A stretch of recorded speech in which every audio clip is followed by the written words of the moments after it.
Hi there, this is Virendra Yogi. That is my driving session video.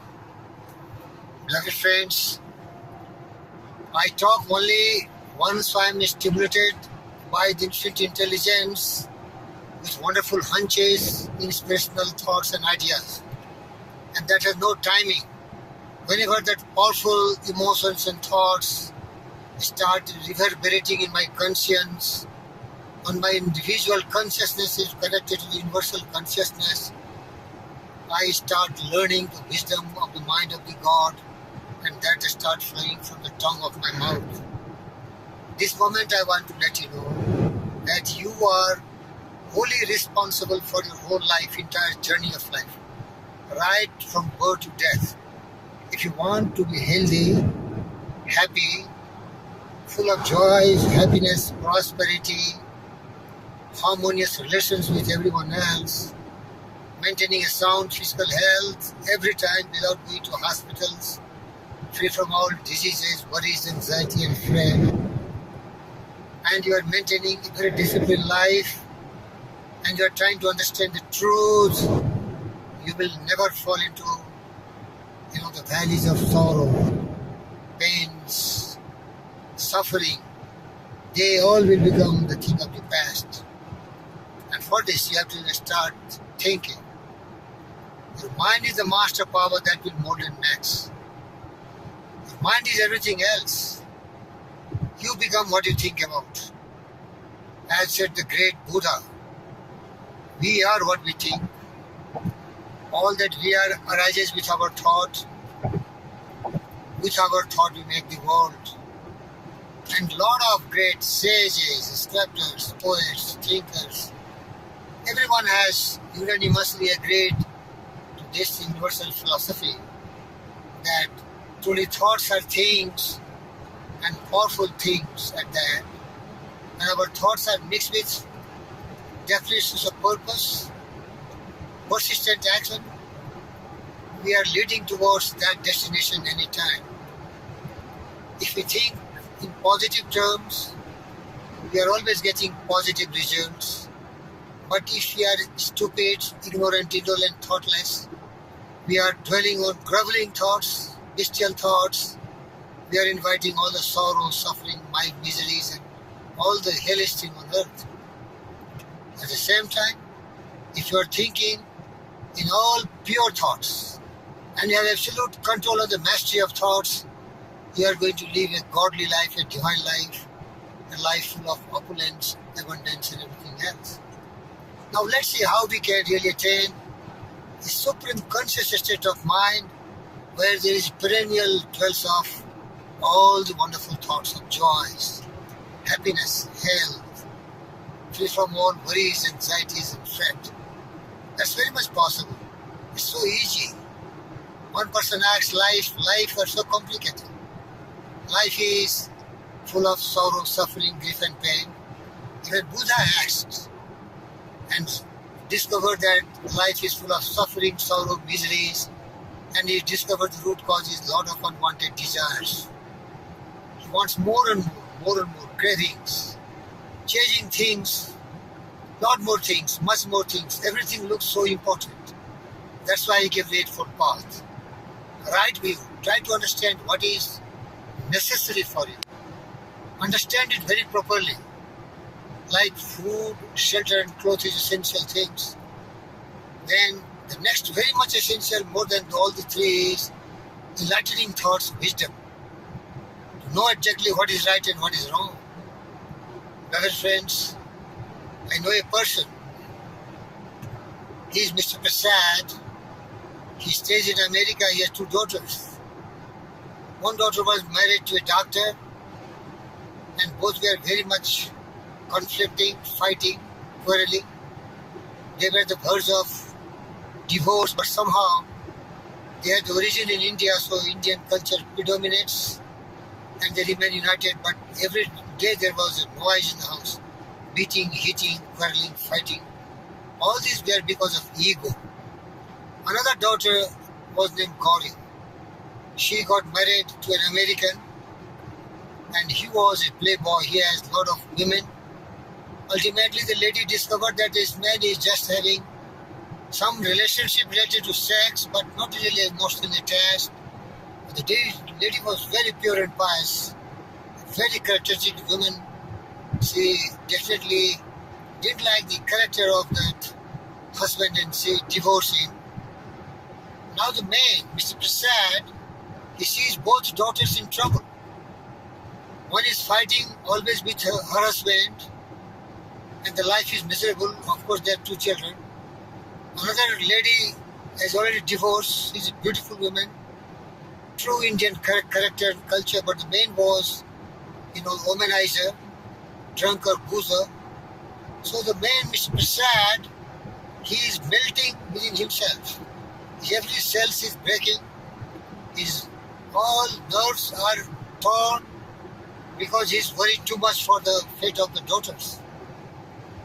Well, friends, there is one story about one person, but there are a lot of fathers, a lot of mothers, a lot of children, and there are a lot of suffering, sorrow for everyone else. Children are not very worthy. They are reaping and harvesting the fruits of their own action because the law of cause and effect is always dominating. Even that Mr. Prasad and similar fathers and mothers should learn lessons that you are responsible for your own deeds. As you sow, so you shall reap. You cannot shape the destiny of your daughters. No father can shape the destiny of their children. The children have to be given sufficient enlightening wisdom. After that, they are alone the master of their fate and the captain of their soul. All as per their thinking. Thought in the mind has made us what we are by thought was rotten built. If a man dwells in the impurity of thought, sorrow, suffering, all miseries follow him just like a wheel behind the ox that carries the cart. And if the man is wise enough and reverse his thought process from negative to positive, the man will always be serene, calm, joyful because of self-discipline, self-control, balanced mind, judiciously judging every thought, acting accordingly, and repeatedly doing that, then he becomes excellent because of his habits. As Aristotle said, excellence is nothing but habit. Because of the pure thoughts, excellent action, the life of such person is glorious. So what I suggest to Mr. Prasad and so many millions of parents, fathers and mothers, they have given enough to them. Now they are grown-up children. Let them be judicious. Let them follow everyone path of truth, justice, peace, love and non-violence, contentment, purity, austerity, surrendering themselves to the will of God, always being well-balanced and well-controlled person, never allowing their temperament to be explosive like the atomic bomb. That way they can poison their life, which is so sweet and beautiful and serene and calm. So then Mr. Prasad type parents, fathers, so do their best what they can do and then enjoy their life. Mr. Prasad is 60 plus. He will live another couple of years. He will die, but his life is full of sorrows, suffering, grief and pain. No fault of him. What suggestion I am giving you that forget about your children. If you want to advise them right way, if you are wise enough, learn from Gita. Karmanyeva adhikaraste. Karmanyeva adhikaraste ma phalesu kadachana. Ma karmphale hetuhu mate sangosta karmane. Your duty to perform your task with utmost sincerity, honesty, integrity, and humility, and never be trying to think about the result, because your result will be exactly in proportion to your effort. The strength of your result will be the measure of your effort. So you have to do only effort. Doing is in your hand. So do what you can do, as Henry Ford said, and then forget about it. Similarly, your children, they will do what the best they can do. And you have no influence on any external circumstances, conditions of your children. They are the maker of their own life, the shaper of their conditions, environment and circumstances. So parents, beware, be careful. This is a great wisdom I am sharing with you. Give them enough of inputs how to live a wonderful life. And beyond that, they are only architects of their own fortune. They will only reap the harvest of their sowing the seeds. And beyond that, you be happy yourself. Everyone is responsible for their lives. Nobody is responsible for others. All achievements, all success, all conditions, all circumstances, joys, happiness, serenity depends on the person's thinking. Think the right thing, right view. Oh, right view. Right understanding what it means, right intention, right action. Choose right means of livelihood. And put the very sincere and right effort to become a person of your dream. Right attention, right meditation, right contemplation, everything right, no left. And if you comprehend the philosophy I've just narrated, that everyone is responsible for themselves. Men and women, boys and girls, they themselves are maker of themselves by virtue of the thought they choose and encourage. And mind is the master weaver, both to the inner garment of character and outer garment of the circumstances. If they are harvesting the fruits which is poisonous, definitely they have planted the seed of nightshade, a poisonous tree. And if somebody is harvesting the seed of mango, rose, they are wise enough, they are intelligent and smart enough. They have sown the right seed of right thought. Control your thought, control your destiny. God bless you and thank you very much.